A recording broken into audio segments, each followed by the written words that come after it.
ஐயனார் துணை சிறையில் அடுத்த வர எபிசோடில் நம்ம நிலா இருந்துட்டு நம்ம சோழனை பிடிச்சி பயங்கரமாக திட்டி விட்டுறாங்க.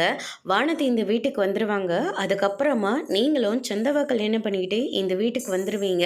நீங்கள் எல்லாரும் ரொம்ப சந்தோஷமாக வாழணும்.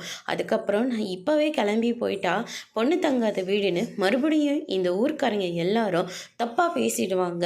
அதனால் நான் இப்போ இந்த வீட்டை விட்டு வெளியே போகிறதா கிடையாது. எல்லாருக்கும் கல்யாணம் ஆகட்டும். இவருக்கும் இந்த வீட்டுக்கும் பெரிய கும்பிட போட்டுட்டு நான் இந்த வீட்டை விட்டு வெளியே போயிடுவேன் அப்படின்ற மாதிரி சொல்கிறாங்க.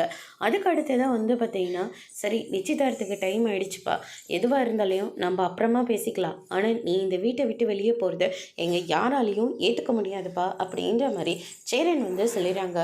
உன் மனநிலைமை என்னன்னு எனக்கு புரியுது.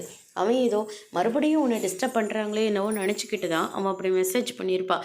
மற்றபடி சோழன் எந்த தப்பும் பண்ணியிருக்க மாட்டான்பா அப்படின்ற மாதிரி சொல்லிடுறாங்க. அதுக்கு அடுத்து தான் பார்த்திங்கன்னா, பாண்டியை இன்னும் காணுமே, எல்லாரும் வந்துட்டாங்க, பாண்டியை மட்டும் இன்னும் ஆளை காணோம் அப்படின்னு சொல்லிட்டு நம்ம பாண்டிக்கு ஃபோன் பண்ணுறாங்க. ஃபோன் வேறு சுவிட்ச் ஆஃப்னு வந்துக்கிட்டே இருக்குது. நான் இன்றைக்கி பெரிய முட்டாள்தனம் பண்ணிட்டேன். நான் அவனை கடைக்கு அனுப்பியிருக்கவே கூடாது. தேவையில்லாமல் கடைக்கு அனுப்பினதுனால தான் அவனுக்கு இன்றைக்கி வேலை அதிகமாக போயிடுச்சு போல் இருக்குது. அதனால தான் ஃபோன் கூட எடுக்க மாட்டேன்றான் அப்படின்ற மாதிரி ரொம்பவே பதறி போகிறாங்க. அதுக்கடுத்து தான் சோழன் இருந்துட்டு நான் போய் பார்த்துட்டு வரேன்னு அப்படின்னு சொல்லிட்டு கடைக்கு போயிட்டு விசாரிக்கிறாங்க. அவர் முன்னையே கிளம்பி போயிட்டாரே அப்படின்ற மாதிரி சொன்ன உடனே சோழன் ஷாக் ஆகுறாங்க. அதோடு இன்னைக்கான பிரம்ம முடிச்சிருக்காங்க.